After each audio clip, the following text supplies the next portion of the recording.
खुलुमबाय बेयो बड'लेण्ड इंखं टेलिभिजन दिनै 17 जुन 2021 बृहस्पतिबार खालि सानसेनि बरादखौ नोंथांमोननि खाथियाव लाबोदों आं सदानन्द दैमारिया।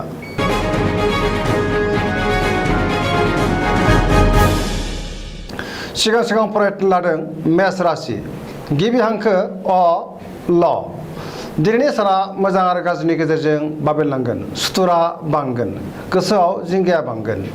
गोसोखौ दिनै जोबोर गुलुं गुजुं मोनगोन मावनो लानाय खामानिखौ थि समावनो अदेबानि मावफुंनो हागोन देहाया मोजाङै थागोन अब्लाबो नाथाय जानाय लोंनायाव सांग्रां जानाया गाहाम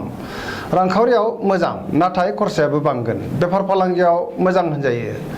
समाजाव मान मोनगोन न'खराव अनलायनाय फैगोन फिसाज्ला एबा फिसाजोनिफ्राय गाज्रि खौरां मोननो हागौ बहाबा बेरायहैनो एबा दावबायहैनो खाबु मोनगोन लाइमोनफोरा जोबोर आला खाला जागोन फरायसाफोरा फरायनायाव गोसो दुंखांगोन।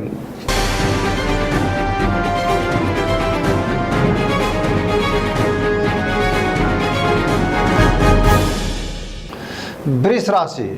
गिबि हांखो इ उ ब दिनैनि साना जोबोर मोजां गुबुननि हेफाजाब मोननानै गोसोखौ दिनै जोबोर गोजोननाय मोनगोन गोसोआव बोलो बांगोन मावनो लानाय खामानिखौ थि समावनो आरो गोरलैयैनो मावफुंनो हागोन समाजाव मान मोनगोन रांखावरियाव जोबोर मोजां होनजायो मोननो गोनांखौ दिनै मोननो हागोन बेफार फालांगियाव जोबोर मोजां मुलाम्फा मोनगोन आयआ बांगोन बहाबा थाङोब्ला दिनै जोबोर मोजां आरो मोजाङै हान्थिनो हागोन न'खराव बिसि फिसायनि गेजेराव अनलायनाय फैगोन देहाया दिनै मोजाङै थागोन सेंग्रा सिख्लाफ्रा जोबोर रमान्टिक जागोन आरो गोसोनि साननायखौ फोरमायलायनोबो हागोन बहानिफ्रायबा हरखाबै मोजां खौरां मोनगोन फरायसाफ्रा फरायनायाव गोसो दुंखांगोन आरो मोजां फिथाइ मोनगोन सरासनस्रायै दिनै साना जोबोर मोजां आरो मोजाङैनो बारग'लांगोन।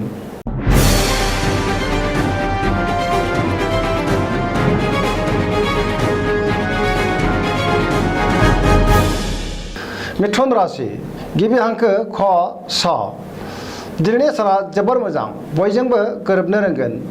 समाजाव लोगो लेवा बांगोन सोरबा गोजाम लोगोजों बहाबा लोगो मोनलायगोन गोसोखौ दिनै जोबोर गोजोननाय मोनगोन जेरावबो देरहासार जागोन गोबां खामानिखौ मावफुंनो हागोन देहाया दिनै मोजाङै थागोन अब्लाबो नाथाय जानाय लोंनायाव सांग्रां जानाया गाहाम रांखावरियाव जोबोर मोजां होनजायो बेफार फालांगियावबो जोबोर मोजां मुलाम्फा मोनगोन न'खराव अनलायनाय फैगोन समाजाव मान मोनगोन मावनो लानाय खामानिखौ थि समावनो मावफुंनो हानानै दिनै गोसोखौ बांसिन गोजोननाय मोनगोन गुबुननि हेफाजाब मोनगोन बहाबा थांनो खाबु मोनगोन गोसोनि बोलोआ बांगोन गियाननि आंखाल जानाय नङा लाइमोनफोरनि गोसोआ दिनै जोबोर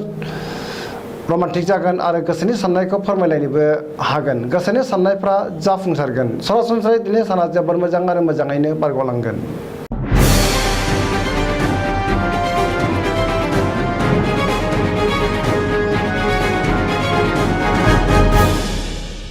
कर्कट राशि गिबि हांखो ड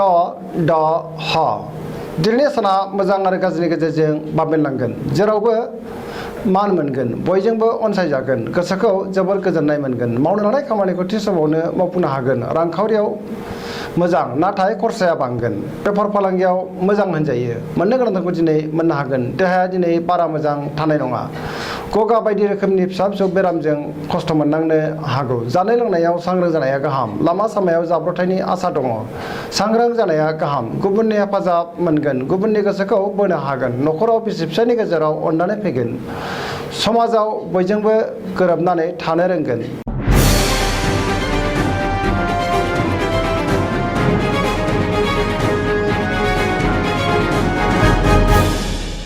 सिंह राशि गिबि हांखो म ट दिनैनि साना मोजां आरो गाज्रिनि गेजेरजों बाबेनलांगोन गुबुननि थाखाय नाङा फाङा जेंनायाव गोग्लैनांनो हागौ सांग्रां जानाया गाहाम सोरबा गोजाम लोगोजों बहाबा लोगो मोनलायगोन मावनो लानाय खामानिखौ थि समावनो मावफुंनो हागोन अदेबानि गोसोखौ जोबोर उसुखुथु मोनगोन रांखावरियाव मोजांद्राय नङा नाङा फाङा खरसाया बांगोन बेफार फालांगियावबो मोजां नङा होनजायो न'खराव गोजोन थागोन गोसोनि बोलोआ लोरबां जागोन समाजाव मान मोनगोन गुबुननि गोसोखौ बोनो हागोन सेंग्रा सिख्लाफ्रा गोसोखौ जोबोर आला खाला मोनगोन फरायसाफोरा फरायनायाव गोसो दुंखांगोन आरो मोजां फिथाइ मोननोबो हागोन।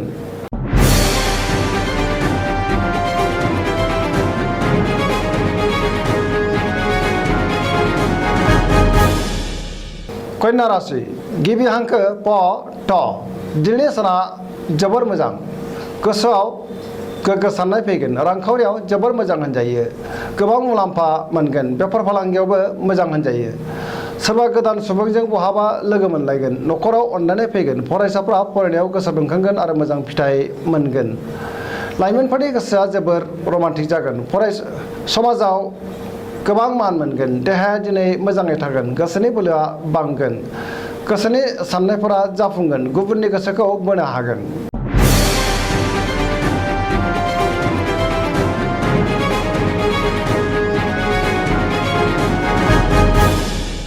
तुला राशि गिबि हांखो र ट दिनैनि साना जोबोर मोजां बहाबा दावबायहैनो खाबु मोनगोन गोसोखौ दिनै जोबोर गोजोननाय मोनगोन गोसोनि बोलोआ बांगोन गोसोनि साननायफोरा जाफुंगोन मावनो लानाय खामानिखौ थि समावनो आरो गोरलैयैनो मावफुंनो हागोन देहाया दिनै मोजाङै थागोन रांखावरियाव जोबोर मोजां मोननो गोनांखौ दिनै मोननो हागोन न'खराव बिसि फिसायनि गेजेराव अननानै फैगोन समाजाव गोबां मान मोनगोन बेफार फालांगियाव मोजां मुलाम्फा मोननो हागोन लिरनाय फरायनायाव आखा फाखा जागोन फरायसाफ्रा फरायनायाव गोसो दुंखांगोन आरो मोजां फिथाइ मोननोबो हागोन गोसोनि साननायफोरा जाफुंगोन सरासनस्रायै दिनै साना जोबोर मोजां आरो मोजाङैनो बारग'लांगोन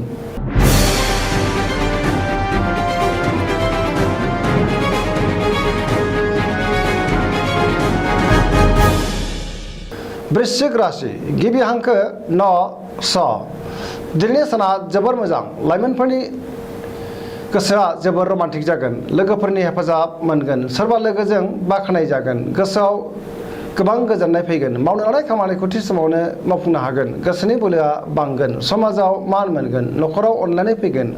रांखावरियाव जोबोर मोजां होनजायो बेफार फालांगियावबो जोबोर मोजां मुलाम्फा मोनगोन देहाया दिनै मोजाङै थागोन गुबुननि थाखाय मोजां खामानि मावनानै होनो हागोन फरायसाफ्रा फरायनायाव गोसो दुंखांगोन आरो मोजां फिथाइ मोननोबो हागोन धोरोमारि बिथिङाव गोसो दुंखांगोन सरासनस्रायै दिनै साना जोबोर मोजां आरो मोजाङैनो बारग'लांगोन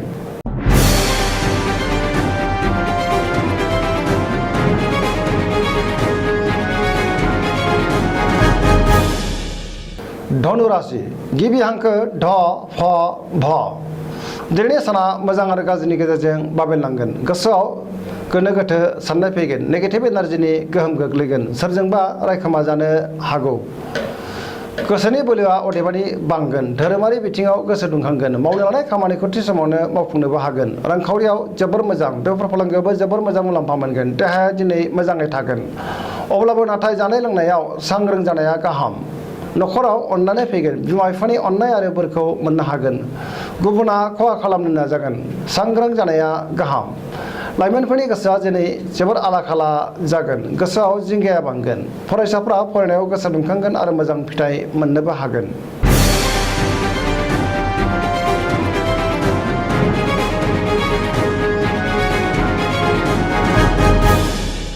मकर राशि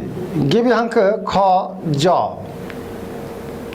दिनैनि साना मोजां आरो गाज्रिनि गेजेरजों बाबेनलांगोन बहानिफ्रायबा हरखाबै गाज्रि खौरां फैनो हागौ गोसोखौ दिनै जोबोर उसुखुथु मोनगोन देहाया मोजाङै थागोन अब्लाबो नाथाय जानाय लोंनायाव सांग्रां जानाया गाहाम गोसोनि साननायफोरा जाफुंगोन रांखावरियाव मोजां होनजायो मोननो गोनांखौ दिनै मोननो हागोन बेफार फालांगियाव मोजां गुबुना खहा खालामनो नाजायोब्लाबो खहा खालामनो हानाय नङा मालायनि जेंनायाव हाबफायैयानो मोजां नङाब्ला नाङा फाङा जेंनायाव गोग्लैनांनो हागौ सोरजोंबा बाख्नाय जागोन मावनो लानाय खामानिखौ थि समावनो मावफुंनो हागोन पजिटिभ एनार्जिनि गोहोम गोग्लैगोन लाइमोनफोरनि गोसोआ दिनै जोबोर रमान्टिक जागोन आरो गोसोनि साननायखौ फोरमायलायनोबो हागोन फरायसाफ्रा फरायनायाव गोसो दुंखांगोन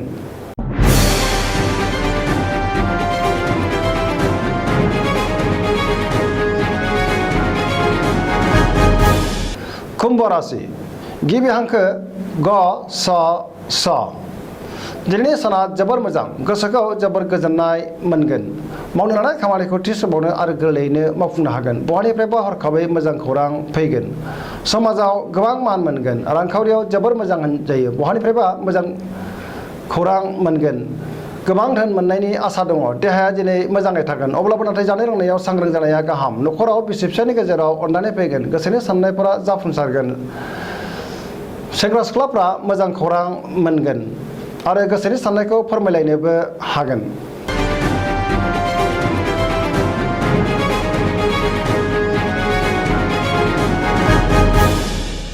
मीन राशि गिबि हांखो ड स दिनैनि साना मोजां आरो गाज्रिनि गेजेरजों बाबेनलांगोन। गोसोखौ जोबोर उसुखुथु मोनगोन। गोसोनि बोलोआ नाथाय बांगोन। देहाया दिनै मोजाङै थागोन, नाथाय लामा सामायाव सांग्रां जानाया गाहाम। जाब्रबथायनि आसा दङ आरो खैफोद जानो हागौ। रांखावरियाव मोजां, बेफार फालांगियावबो मोजां होनजायो। न'खराव अनलायनाय फैगोन। गुबुननि थाखाय मोजां खामानि मावनानै होनो हागोन। गोसोआ दिनै जोबोर रमान्टिक जागोन आरो गोसोनि साननायखौ फोरमायलायनोबो हागोन। फरायसाफ्रा फरायनायाव गोसो दुंखांगोन आरो मोजां फिथाइ मोननोबो हागोन। दिनैनि राशि फरिथिनाया एसेनोसै। जोबनायाव बेखौनो खावलायो जाहाथे नोंथांमोना सानफ्रामबो जोंनि बे बड'लेण्ड इंखं टेलिभिजनखौ नायबाय थायो आरो साबस्क्राइब खालामो। एसेनोसै, गोजोन्थों।